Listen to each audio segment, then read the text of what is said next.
In the bitter wind of 2147, a desperate plea echoes.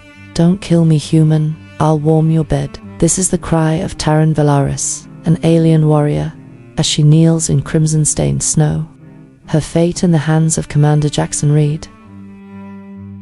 A colossus in obsidian battle armor, silver inlays gleaming, stands amid the carnage.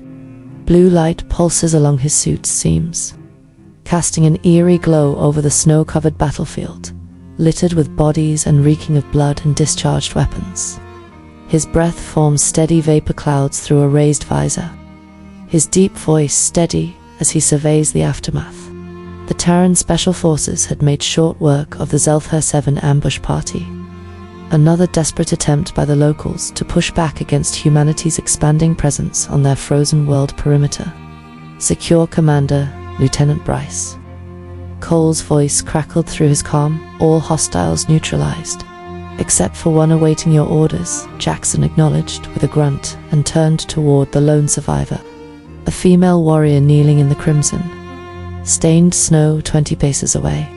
Her sword, slick with both human and alien blood, was planted in the frozen ground, serving as her only support. Without it, she would have collapsed entirely. The alien woman's pale lilac skin was marred with bruises and cuts. Her silver hair partially escaped from its battle braid. Her form-fitting combat suit, black with shimmering blue energy lines, was torn in several places, revealing more of that unusual lavender flesh beneath. Despite her wounds and the obvious exhaustion, there was still a fierce dignity in her posture. As Jackson approached, her large, sapphire eyes widened in terror. She knew what came next. The humans had shown no mercy to her kind since the conflict began.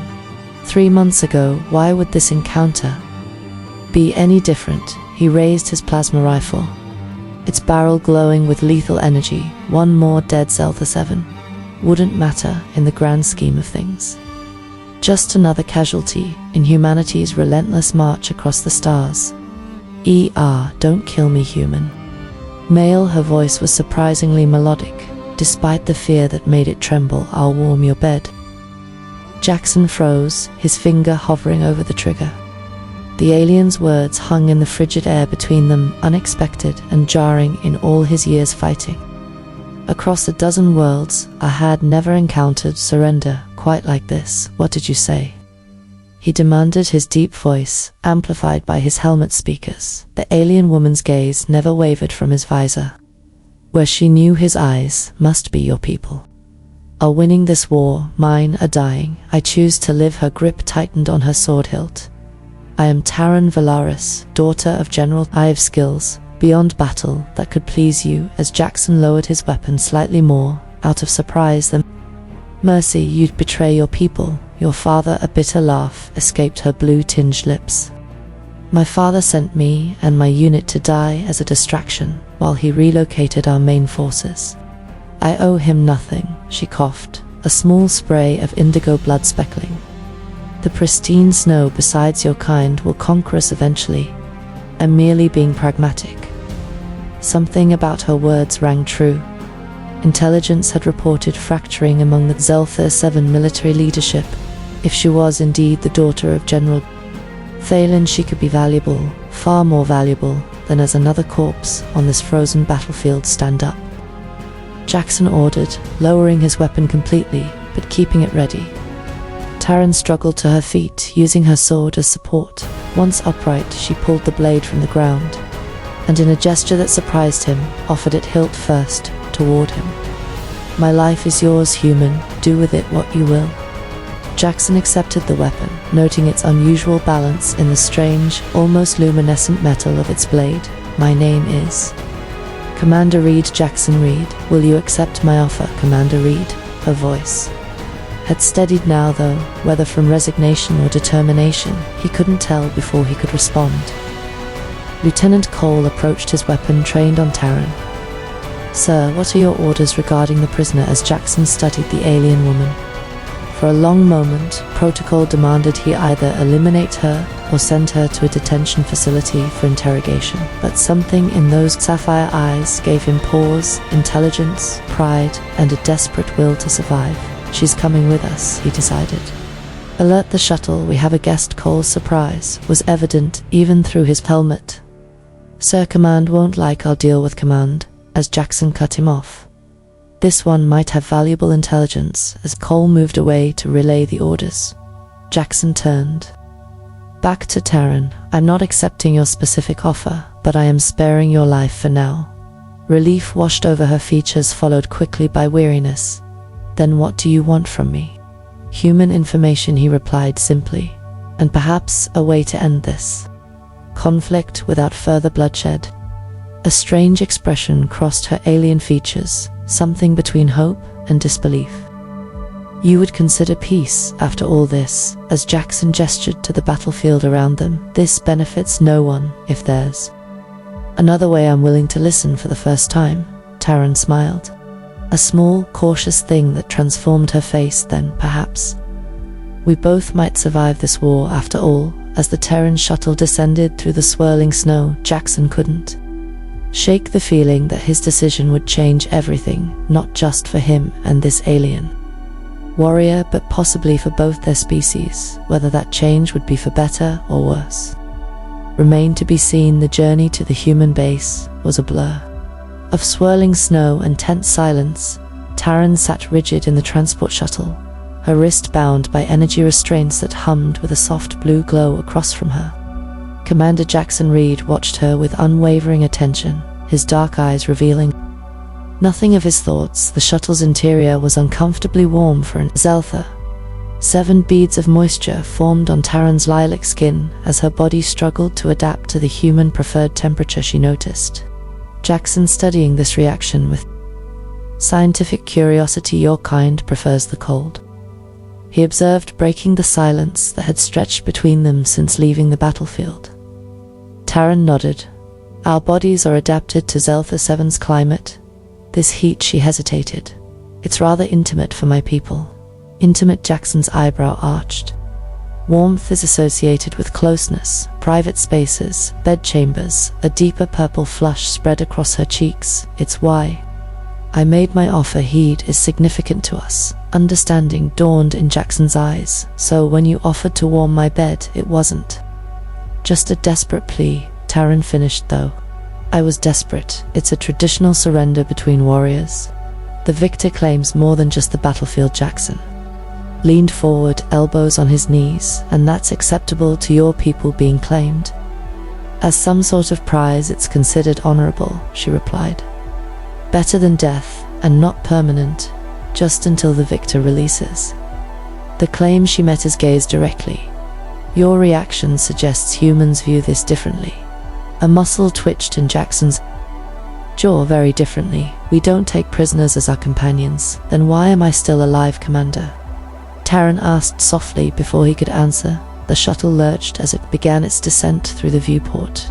Taryn caught her first glimpse of the human base, a sprawling complex of prefabricated structures, surrounded by a shimmering energy barrier that held back Zeltha 7's perpetual blizzards. You're alive because you might be useful, Jackson finally said, though something in his tone suggested he wasn't entirely convinced of his own reasoning. The shuttle touched down with a gentle thud.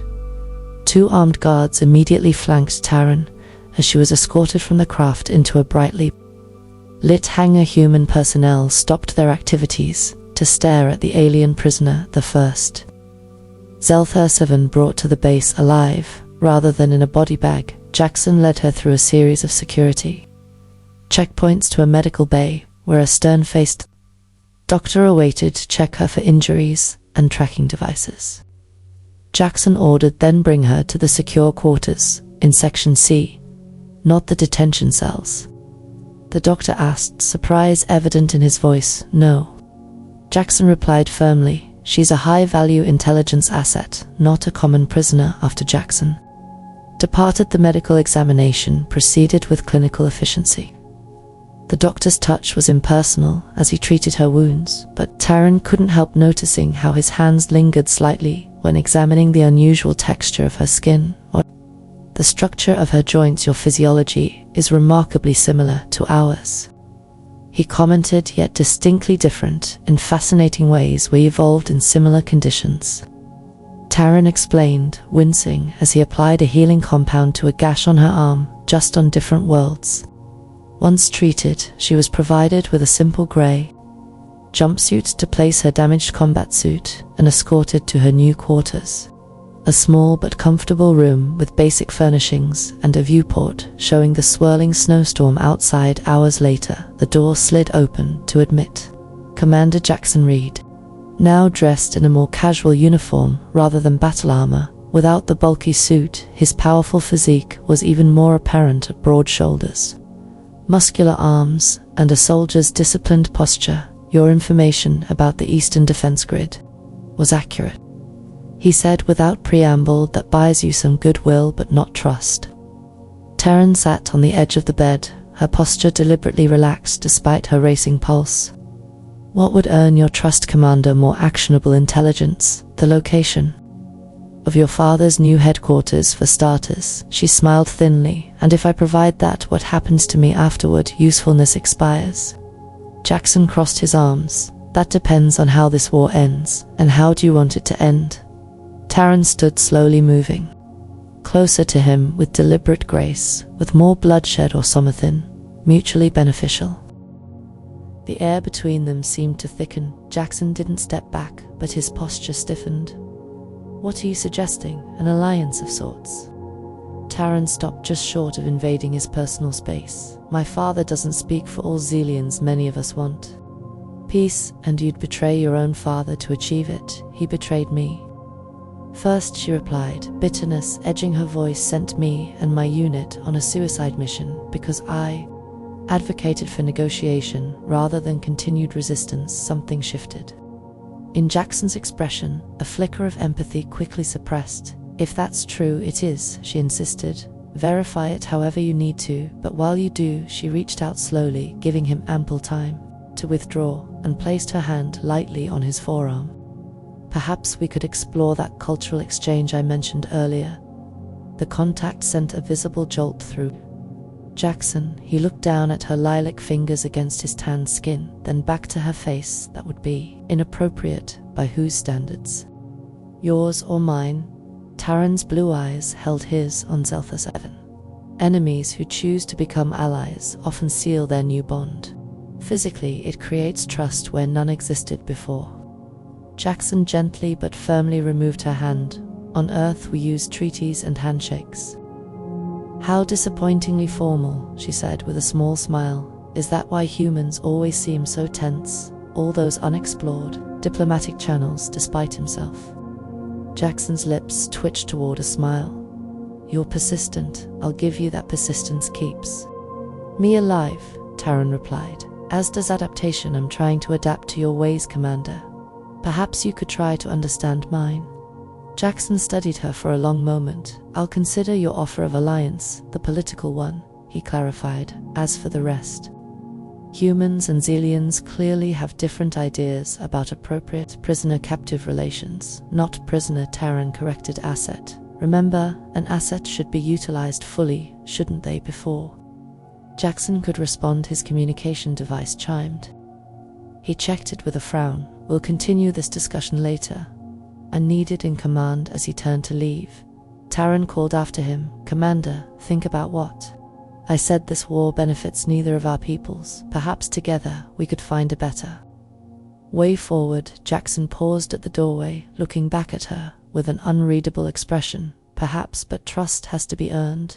Taryn Valaris, and you have a long way to go. After he left, Taryn returned to the viewport, watching the endless snow beyond. The barrier she had gambled, everything on this strange human's capacity for mercy, and perhaps something more now. She could only wait to see if that gamble would pay off. 3 days after bringing Taryn to the base, Jackson found himself in General Lyra Kane's office, facing an unexpected directive. You want me to do what? He asked, certain he had misheard. General Kane remained impassive behind her desk. Intelligence believes we can extract more valuable information by exploiting the prisoners. Cultural expectations by exploiting you mean by allowing her to believe her offer of warming your bed is being considered. The general's clinical tone made the suggestion even more unsettling. Major Ellis's cultural analysis indicates that in society, such arrangements create a bond of trust. We need that trust, Commander. As Jackson felt his jaw tighten with respect. General, that crosses several ethical lines. This is war. Jackson, lines get crossed. Kane slid a datapad across the desk. Her information about her father's southern mountain base. Checked out. The intelligence she's provided so far has been accurate, but limited. We need more, and quickly. And you think pretending to accept her cultural practices is the way to get it? I think giving her what she expects will lower her guard. Kane's eyes narrowed. I've seen how she looks at you, Commander, and how you look at her. Don't pretend there isn't already something developing there. Heat crept up Jackson's neck. My interest is purely professional. Keep telling yourself that, Kane replied dryly, but use whatever connection exists to our advantage. That's an order. As Jackson left the general's office, conflict churned within him. The mission parameters felt wrong, yet he couldn't deny his growing fascination with Taryn. Every interaction left him more intrigued by her alien perspective and undeniable allure. When he reached Taryn's quarters, he found her practicing some form of martial art. Her movements fluid and graceful, despite the confined space. She stopped mid-motion when the door opened, silver hair falling loose around her shoulders. Commander. She greeted him, slightly breathless. I was beginning to think you'd forgotten me. Hardly possible, he replied before he could stop himself. A smile played out her lips. Have you been thinking about our conversation about different ways to build trust? As Jackson stepped fully into the room, allowing the door to close behind him. I've been investigating your claims about your father's new base in the southern mountains. Taryn moved closer, her scent something like winter berries and cold metal ailing his senses. They checked out. He maintained eye contact, searching for any hint of deception, which raises an interesting question. Why would you so readily betray your own father? I told you, he betrayed me first. A shadow crossed her features. But there's something else you should know. As Jackson raised an eyebrow. I'm listening. The information I gave you was accurate, but incomplete. Taryn sat on the edge of her bed, gesturing for him to join her. When he remained standing, she continued, my father has formed an alliance with the Frost clan. They're providing him with experimental weapons technology. What kind of technology? The kind that could penetrate your base's defenses. Her blue eyes held his eye. Can tell you more, but first, she patted the space beside her. Join me, please. Jackson hesitated. The general's orders echoing in his mind. We use whatever connection exists to our advantage. With deliberate casualness, he sat beside her, maintaining a professional distance. Why? Tell me this now, he asked. Why not when you first arrived? Because I needed to know if you could be trusted. Taryn's hand moved to rest lightly on his arm. In my culture, information is currency. The most valuable secrets are only shared in intimate settings. The touch of her cool fingers sent an unexpected jolt through him. And this qualifies as intimate. By Zellian's standards, it's a start. Her voice dropped lower, but there are more effective ways to build the kind of trust needed for the information you want. As Jackson was acutely aware of the surveillance cameras in the room of his superiors, likely watching this interaction with clinical interest, the thought sickened him, even as another part of him responded to Taryn's proximity. These weapons, he said, steering the conversation back to safer ground. When will they be deployed? Taryn's fingers traced a pattern on his arm. Soon. Within days. But there's something that doesn't add up about my father's strategy. It's almost as if what Jackson prompted when she trailed off, as if he wants to be discovered. Her brow furrowed. The southern base is too obvious. My father is many things, but careless isn't one of them. A warning bell sounded in Jackson's mind. You think it's a trap? I think there's more happening than either of us understands. Taryn's hand moved to his face, her cool palm resting against his cheek. Trust works both ways. Commander, I've given you valuable information now. I need something in return. What do you want? His voice had grown hoarse to the truth about why humans came to Zelther 7. Her eyes searched his. This isn't just about mining operations, is it? As Jackson felt caught between duty and something else, something dangerous and undefined. General Kane wanted him to exploit Taryn's cultural expectations. But what if she was doing exactly the same to him? No, he admitted. Finally, it's not just about mining. But that information is classified. Nothing stays classified between bonded warriors. Taryn leaned closer, her breath cool against his skin. In my culture, there are no secrets in the warmth of shared blankets. The implication hung between them, charged and tempting, as Jackson knew what his superiors expected, what they had ordered: use her cultural beliefs to gain her trust, extract information. But as Taryn's face drew nearer to his, another possibility occurred to him. What if she was playing the same game? What if I told you, he said carefully, that I'm under orders to exploit your cultural practices to gain your trust? Surprise flickered across her features, followed by something like respect. Then I would say you are more honorable than most warriors. I've known to admit such a thing. And if I also told you that despite those orders, I find myself genuinely drawn to you? A genuine smile spread across her face. Then I would say humans and Zelians might not be so different after all the moments stretched between them, taut with possibility, as Jackson knew.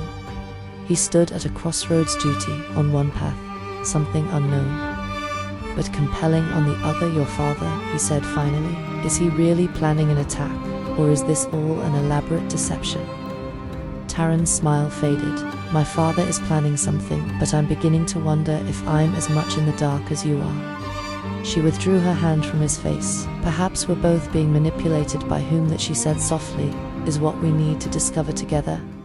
As Jackson left her quarters, later his mind raced with possibilities. Was Taryn genuinely seeking alliance? Or was this all an elaborate trap? Were her cultural overtures sincere, or a calculated strategy to manipulate him? And most troubling of all, did his growing feelings for her compromise his ability to discern the truth? One thing was certain: the game they were playing had become far more dangerous and personal than either of them had anticipated. Lieutenant Cole slammed the datapad onto Colonel Gavenhart's desk. This is the surveillance footage from the alien prisoner's quarter, sir. Commander Reed's compromised heart reviewed the footage with narrowed eyes.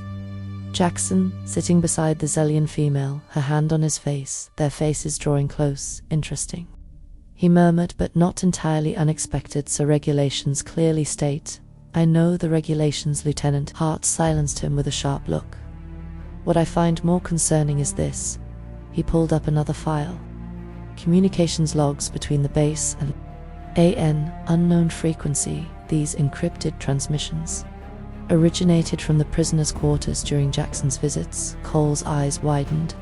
She's transmitting intelligence to the enemy or receiving instructions. Hart leaned back in his chair. Either way, it appears our Commander Reed has been thoroughly played by this alien seductress. We should inform General Kane immediately. Not yet. Hart's lips curved into a cold smile. Let's see how deep this rabbit hole goes. Continue monitoring, but tell no one else about this. I want to build an airtight case before we move. Yes, sir. Cole hesitated, and Commander Reed let him dig his own grave, as Jackson couldn't sleep. Every time he closed his eyes, he saw Taryn's face, felt the cool touch of her hand against his skin. Their conversation from earlier replayed in his mind, raising more questions than answers. His comm unit chimed, displaying a message from Major Finn Larson. Unusual energy signatures detected near southern base. Possible weapons. Test briefing at 0600. The timing was too perfect, Taryn reveals. Information about experimental weapons and hours. Later they detect unusual energy signatures. Was she feeding him accurate intelligence, or leading them into a trap? A soft knock. His door interrupted his thoughts, checking the time, 0200 hours. He frowned. No one should be at his quarters at this hour. When he opened the door, Taryn stood in the corridor, a security guard unconscious at her feet. What the hell? Jackson reached for His sidearm, but Taryn raised her hand in surrender. He's only stunned, I needed to see him. You, privately, her eyes darted nervously down the quarter. Someone's monitoring our conversations, using them to feed false information to both sides. As Jackson kept his weapon trained on her, how did you escape your quarters? Your security systems aren't designed for Zellian physiology. She stepped forward, forcing him to back into his room.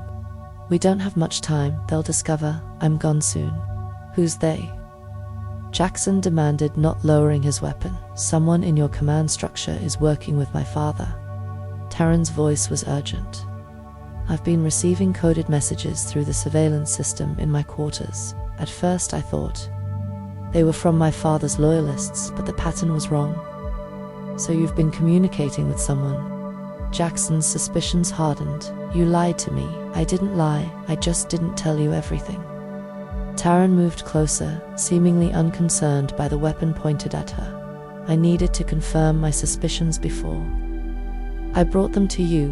And what suspicions are those? That this war is being engineered by a third party, someone who benefits from humans and Zellians, destroying each other. Her eyes locked with his.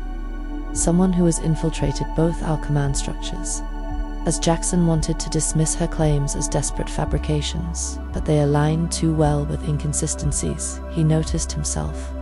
You have proof? Not yet, but I know how to get it. She was close enough now that the barrel of his gun nearly touched her chest. I need you to trust me, Jackson, not because of cultural traditions or military orders, but because what's happening here is bigger than both of us.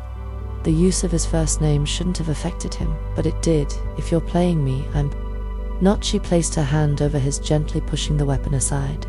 And I can prove it. Before he could react, she leaned forward and pressed her lips to his. The kiss was startling, her lips cooler than a human's, the sensation alien yet undeniably arousing. When she pulled back, her eyes searched his. In my culture, a kiss is a binding oath of honesty.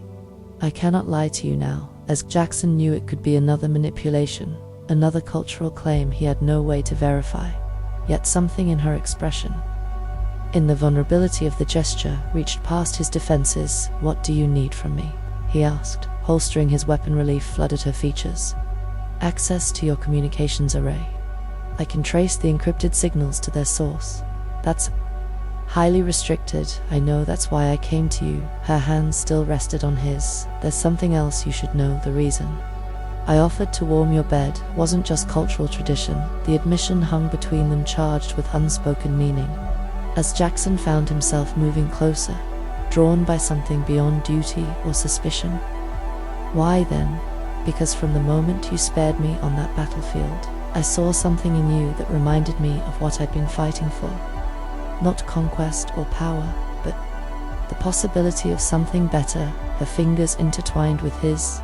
My people have a saying, in the coldest storm seek the warmest heart. I think I found it in you. The sincerity in her voice disarmed him more effectively than any strategy could have. As Jackson knew, he stood at a precipice. One step would send him falling into territory from which there might be no return.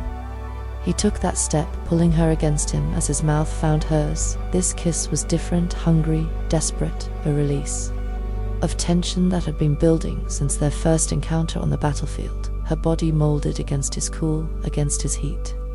Alien yet perfectly complementary. When they finally broke apart, breathing heavily, Jackson rested his forehead against hers. If you're lying to me, I'm not. Her blue eyes held his. What happens between us now is real. Whatever else is happening around us, this is truth. The night that followed was a discovery of differences and similarities of alien anatomy that echoed human forms while offering new sensations and responses. Cultural barriers fell away as they found a more primal language of connection. Her cooler body temperature, creating an exquisite contrast against his heat afterward. As Taryn lay curled against him, Jackson knew he had crossed a line from which there was no return. If she was indeed playing him, he had fallen completely into her trap. Yet the vulnerability in her eyes, she'd surrendered to him, seemed too genuine to fake. We need to move quickly, she murmured against his chest. When they discover, I'm gone too late for that. A cold voice interrupted. Jackson looked up to see Colonel Gavin Hart standing in the doorway, flanked by security personnel with weapons drawn. Lieutenant Cole stood slightly behind them, his expression a mixture of disgust and triumph.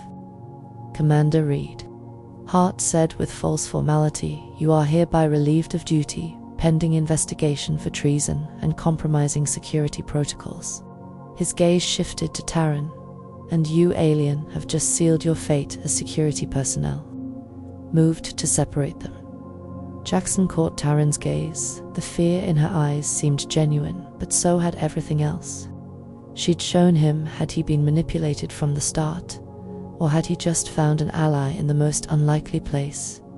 Either way, they were both out of time. The interrogation room was deliberately cold, a calculated discomfort for a human prisoner, but ironically comfortable for an Azelian-like Taryn.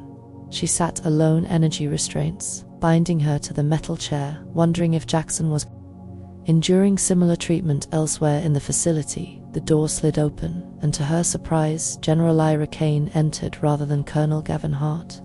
The older woman's face was a mask of professional detachment as she took the seat across from Taryn. "Quite the performance you've given, Taryn Valoran Kane," said her voice, cool but not hostile. "You've managed to compromise one of my best officers in record time." Taryn met her gaze steadily. "If you believe that's all that happened between us, you understand neither your officer nor my intentions enlighten me." Then Kane placed a datapad on the table between them. "Explain." "These encrypted transmissions sent from your quarters. I didn't send them," Taryn replied. "I received them. Someone was using the surveillance system in my quarters to communicate with me, or rather to make it appear I was communicating with outside forces." Kane's expression didn't change. "Convenient explanation. It's the truth that transmissions were designed to look like they came from my father's forces, but the encryption pattern was wrong." Taryn leaned forward, as far as her restraints allowed. "Someone wants your people to believe I'm a spy, while feeding false intelligence to both sides of this conflict. And who might that someone be?" "The Frost Clan." Taryn watched carefully for any reaction. "They've infiltrated both our command structures." A flicker of something, recognition perhaps, crossed Kane's face before disappearing behind her professional mask. "The Frost Clan is a minor faction with minimal influence. That's what they want everyone to believe, but they've been manipulating this war from the beginning." Taryn took a calculated risk, "And I think you already suspect as much." General Kane was silent for a long moment, studying Taryn with penetrating intensity. Finally, she tapped something on her datapad, and the surveillance indicators in the room blinked off.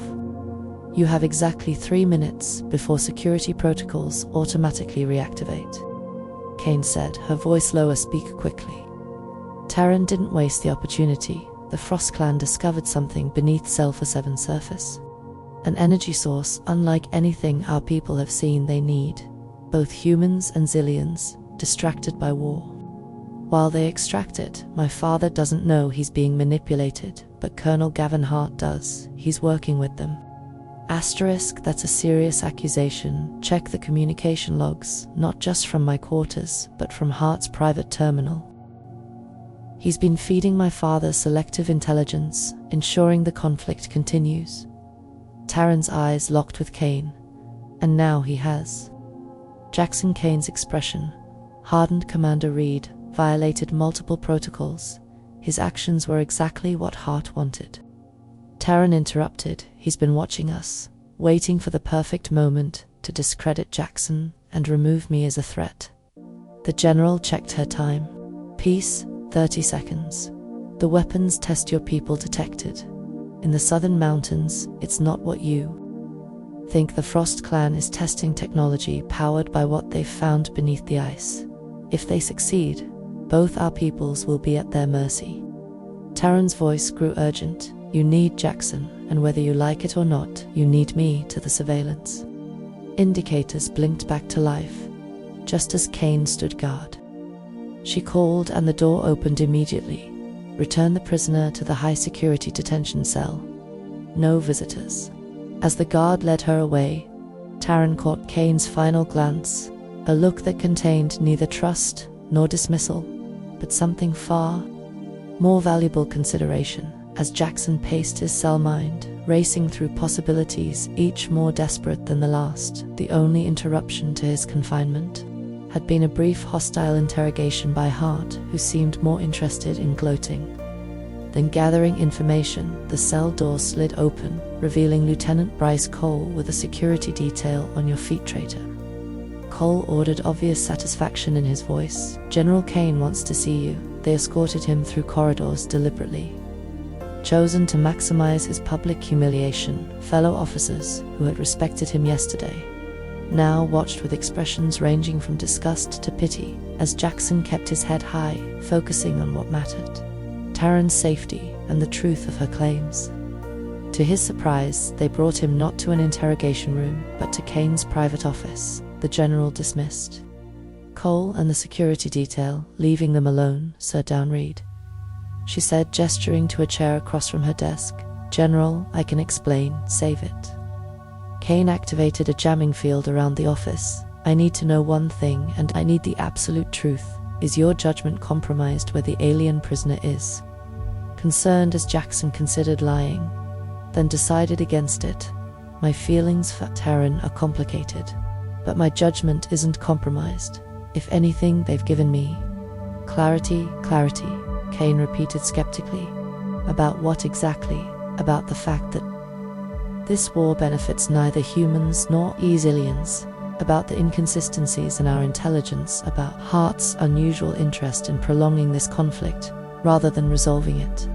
Kane leaned back, studying him. "The alien Taryn made some interesting claims during her interrogation, claims about the Frost Clan and their true agenda on Zelthro 7. Hopes surged through Jackson and Anne. "I have been conducting my own investigation for weeks." Kane turned her datapad toward him, displaying communications logs. "These encrypted transmissions between Hart and an unknown party contain references to something called Project Permafrost. My cryptography team hasn't been able to crack the full encryption, but what we have decoded is concerning." As Jackson scanned the partial transcripts, they mentioned keeping the players engaged and maintaining the conflict timeline.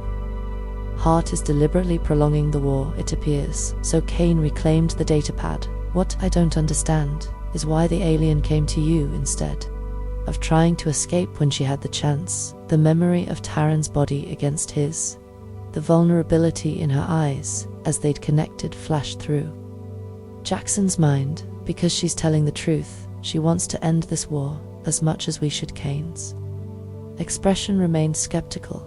"Or she's playing an even deeper game with respect." "General, I don't believe she is." As Jackson leaned forward, "Let me speak with her again. Together we might be able to piece together what Hart and the Frost Clan are really planning." "Impossible. Hart has too much influence with command. Any official contact between you two would alert him immediately." Kane stood pacing behind her desk. "However, there may be another way." She activated a secure channel on her communication terminal. "Major Larson, implement protocol whiteout authorization." Kane, Alpha 79, protocol whiteout. Jackson questioned a contingency plan for suspected internal security compromise.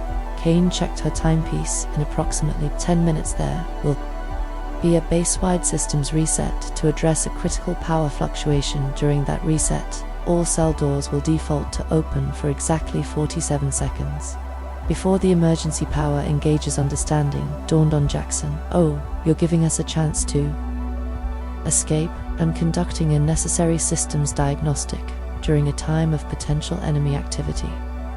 Kane corrected firmly. "What happens during that diagnostic is beyond my control. However, if certain individuals were to take advantage of the situation to investigate unauthorized communications at our southern monitoring outpost, I might find their initiative commendable." Jackson stood. "Thank you." "General, don't thank me yet." Snowcane's expression was grim.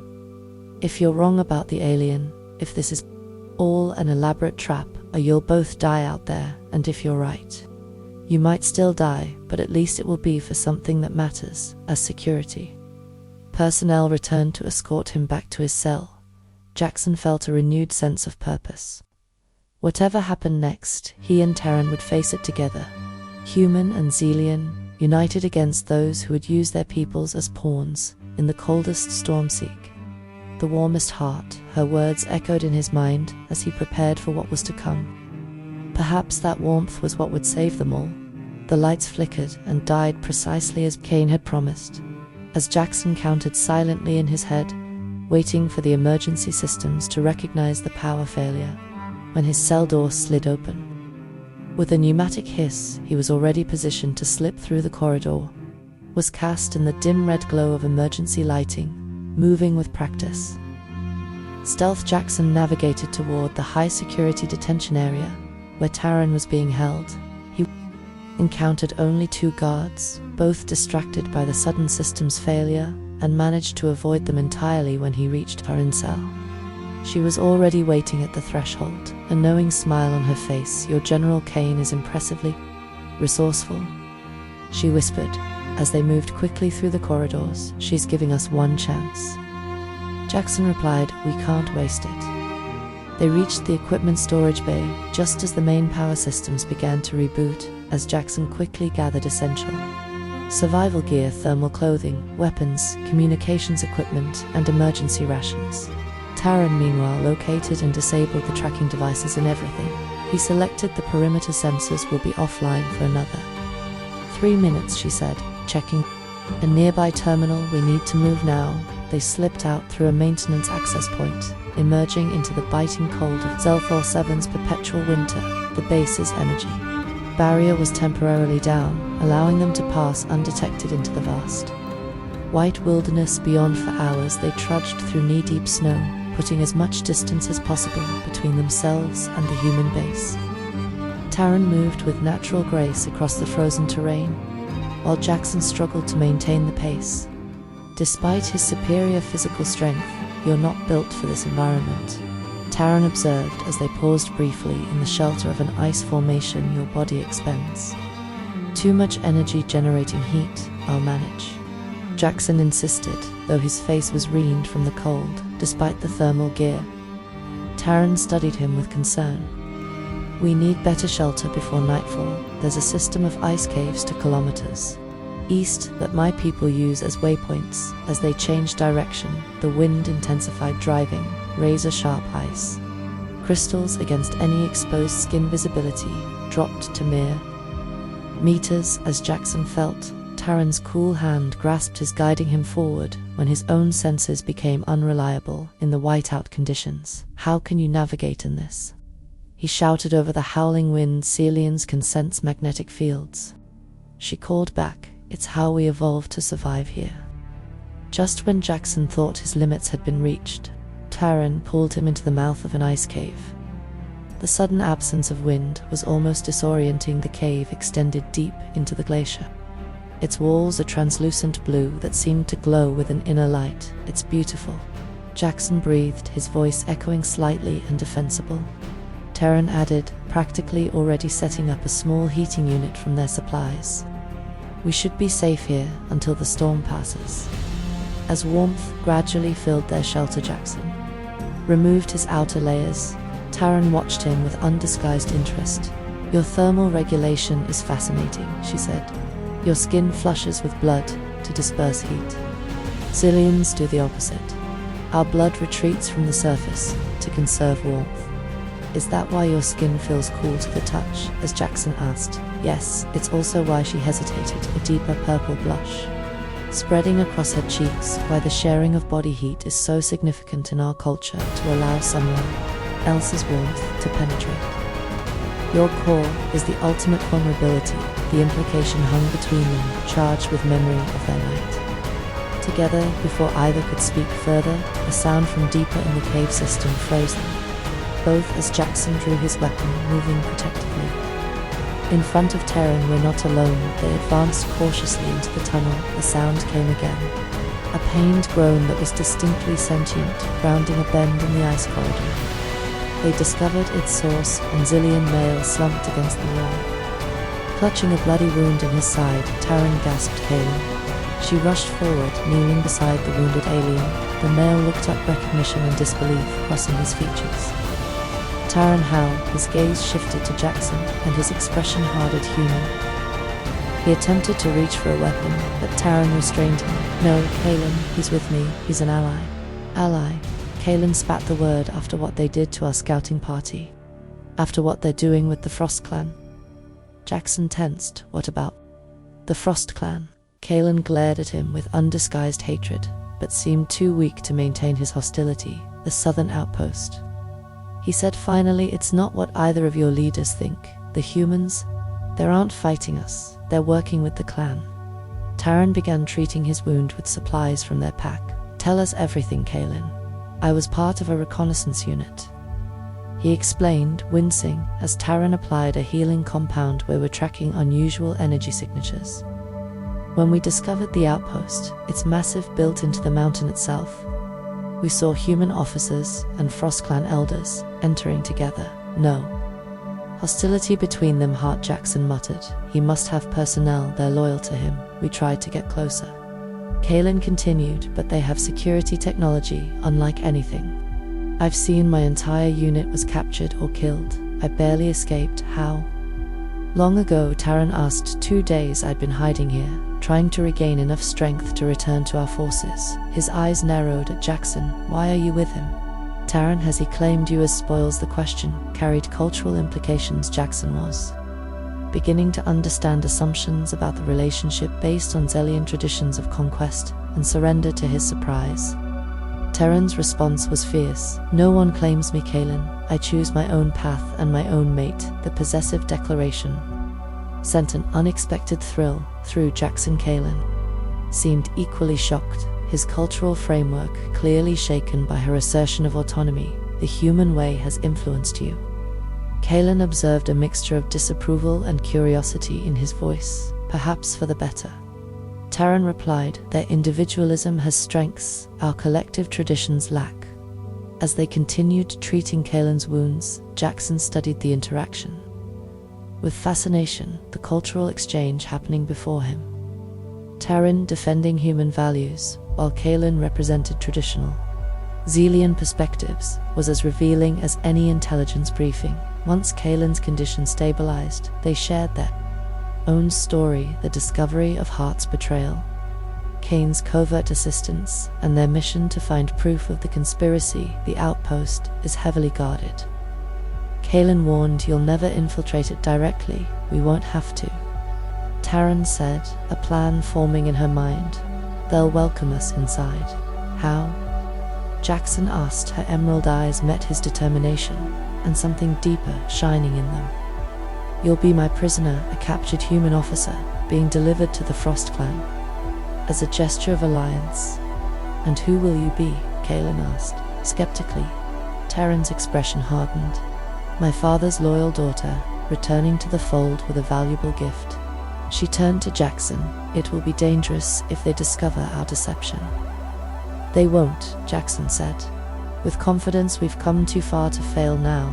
As they finalized their plan, the storm outside began to subside. Soon they would journey to the southern outpost, risking everything on a desperate gambit to expose the truth. But for this brief moment in the ethereal blue glow of the ice cave, they allowed themselves to acknowledge what had been growing between them, a connection that transcended species and cultures, forging the crucible of shared danger and mutual respect. When night fell and Kalen had drifted into healing sleep, Taran and Jackson retreated to a private alcove deeper in the cave system. They're surrounded by walls of ancient ice that had witnessed millennia of Zelthrosavon's history. They found warmth in each other's arms, human heat meeting Zelian cool, in a perfect balance that neither had known was possible before. Their paths crossed on that snowy battlefield. "The daughter of General Thalen returns with a gift," announced the Frost Clan guard at the southern outpost's entrance, his voice echoing through the cavernous antechamber. Taran stood proud and cold, her posture radiating the arrogance expected of her lineage behind her. Jackson knelt in fabricated submission, his hands bound with energy restraints they had carefully modified to release on command. "I bring Commander Reed of the human forces," Taran declared to the assembled Frost Clan elders and human officers, a token of my renewed loyalty to our cause. Colonel Gavin Hart stepped forward from the group, suspicion evident in his narrowed eyes. This is unexpected. Valoran, last I heard, you were enjoying the commander's hospitality in a more intimate capacity. A ripple of knowing laughter spread through the room. Taryn's expression remained impassive, though Jackson could sense her tension. I played my role well, didn't I? She replied with calculated cruelty. The humans are so easily manipulated by their baser instincts, especially this one. She yanked Jackson's head back by his hair, a gesture that looked brutal but was carefully choreographed between them. He believed I had fallen for him completely. Hart studied her, not fully convinced. And your father, does he know of your return?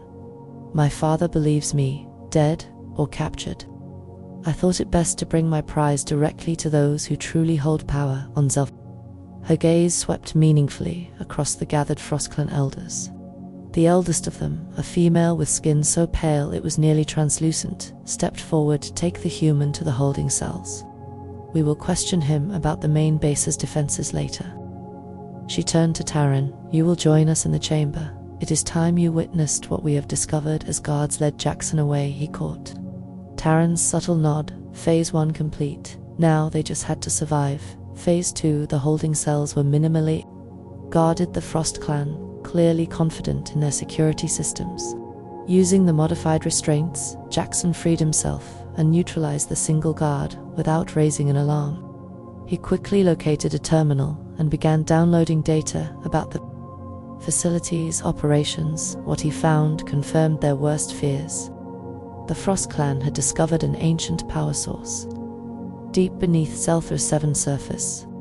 Technology from a civilization that had inhabited the planet millennia before either humans or Xelians arrived. They were harvesting its energy to create weapons that could subjugate both species. Meanwhile, Taryn followed the Frost Clan elder through corridors that descended deep into the mountain. They eventually entered a vast chamber where the ice had been carved away to reveal a structure unlike anything she had ever seen. A massive crystalline formation that pulsed with blue white energy. The ancients left this for us, the elder explained reverently. A power source that will make the Frost Clan the rightful rulers of Zeltha 7 and beyond. It's magnificent. Taryn breathed, her awe genuine despite her deception. How did you discover it? Initial mining operations detected unusual energy readings. We ensured we controlled those operations by manipulating both sides into conflict. The elder smiled coldly. Your father was particularly useful. His hatred of humans made him easy to influence. And the humans, Taryn asked, Colin Hart, has his price like all humans.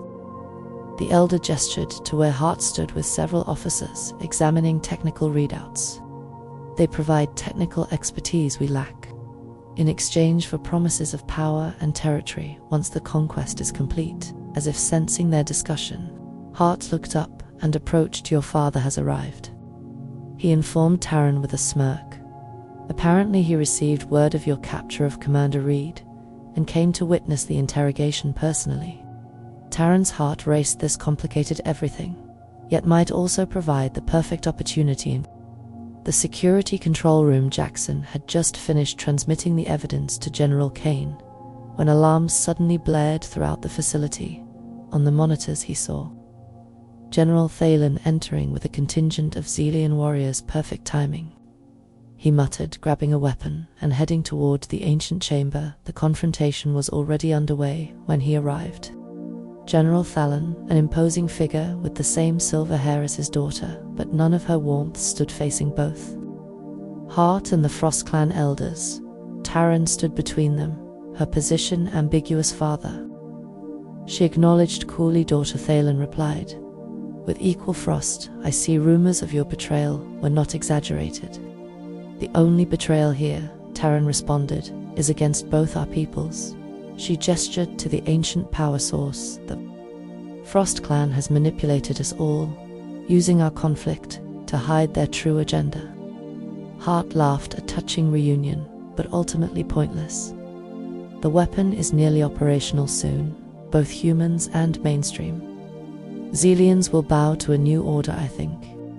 Not came Jackson's voice as he emerged from concealment. Weapon raised, it's over, heart. General Kane has received all the evidence.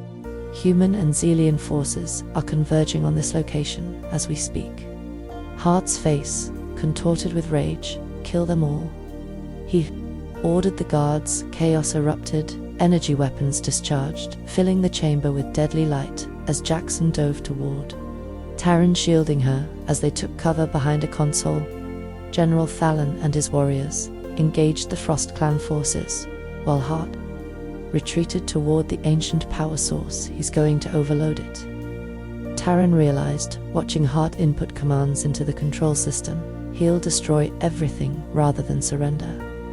Jackson assessed the situation with military precision. I can reach the controls, but I'll need covering fire. Their eyes met. A lifetime of understanding passing between them in an instant together. Taryn said firmly, they moved as one. Taryn providing precise covering fire while Jackson advanced toward the controls. General Thalon, seeing their strategy, ordered his warriors to support them. Hart turned, his face twisted with hatred as Jackson approached. You fool. Do you think your primitive human mind can comprehend this technology? Maybe not, Jackson admitted, still advancing, but I understand enough to know you're about to destroy something that should belong to both our peoples. With a snarl, Hart fired his weapon. The shot caught Jackson in the shoulder, spinning him backward. Taryn screamed, firing repeatedly at Hart, forcing him away from the controls as Jackson staggered to his feet, clutching his wounded shoulder. I'm all right, he called to Taryn, keep him pinned down. The ancient power source was pulsing faster now, the blue-white energy becoming unstable as Jackson reached the control panel, trying to decipher the alien interface. Nothing made sense until he noticed patterns that echoed Xelian script. Taryn, he shouted over the chaos, I need you here. The controls there, similar to your language. Taryn fought her way to his side, quickly scanning the interface. It's an ancient dialect, but I recognize elements. Her fingers flew across the symbols. It's asking for harmony. Balance. Understanding dawned on Jackson. Two species working together, that's the key. He placed his hand beside hers on the control panel where his palm touched. The interface glowed with warm amber light. Where hers rested, cool blue illumination spread. The colors merged where their hands met, creating a perfect harmony that spread throughout the system. The pulsing energy stabilized and then dimmed to a sustainable glow around them. The fighting gradually ceased as all parties witnessed the transformation. Hart, seeing his plan failing, made one final desperate lunge toward them. General Thalon intercepted him, the two leaders grappling at the edge of the platform overlooking the ancient power source. Father, Taryn cried out as both men toppled over the edge, as Jackson reacted instantly, diving to catch Thalon's hand while Taryn secured his legs together. They pulled the Xelian general to safety. Hart was not so fortunate. He fell into the energy field below his body, dissolving into particles of light that were absorbed into the ancient system. In the stunned silence that followed, General Thalon looked at his daughter and the human who had saved him with new understanding. Perhaps, he said slowly, I have been fighting the wrong enemy. 3 months later, the ancient chamber had been transformed into a joint research facility. Human and Xelian scientists worked side by side, studying the technology that both species now recognized as a gift rather than a weapon. On a viewing platform overlooking the operation, Jackson and Taryn stood together, his arm around her waist, in a public display that would have been unthinkable before. General Kane says, the peace treaty will be ratified next week. As Jackson informed her, your father's signature was the final piece. Taryn smiled, leaning into his warmth. He's changed. Seeing humans and Xilians working together to harness the ancient power for peaceful purposes has opened his mind. And what about you? Jackson asked, turning her to face him. Any regrets about how this all began? Her blue eyes sparkled with mischief. You mean my offer on the battlefield to warm your bed? That's exactly what I mean. His voice dropped lower, intimate. Despite their public location, it worked, didn't it? She traced a finger along his jaw, though I never imagined where it would lead, as Jackson caught her hand, pressing a kiss to her palm. To think, this all started because you didn't want me to kill you, and now I can't imagine living without you. She replied softly. Funny how the universe works. Below them, the ancient power source pulsed with harmonious energy, neither purely human nor Zillion, but something new and beautiful created by both. Like their relationship, it represented the best of both worlds, a balance of opposites that created something stronger than either could achieve alone. As they turned to leave, Taryn cast one last glance at the spot where she had first knelt before Jackson, on that snowy battlefield, desperate and afraid. From that moment of surrender had come not subjugation, but partnership, a new way forward for both their peoples. Don't kill me, human male, she whispered playfully, echoing those first desperate words. I'll warm your bed. Jackson smiled, pulling her close for the rest of our days. He promised through every winter Zeltha 7 throws at us. Hand in hand they walk toward their shared future, a future neither could have imagined when they first met as enemies on a battlefield of ice and snow, but which now stretched before them, warm with possibility.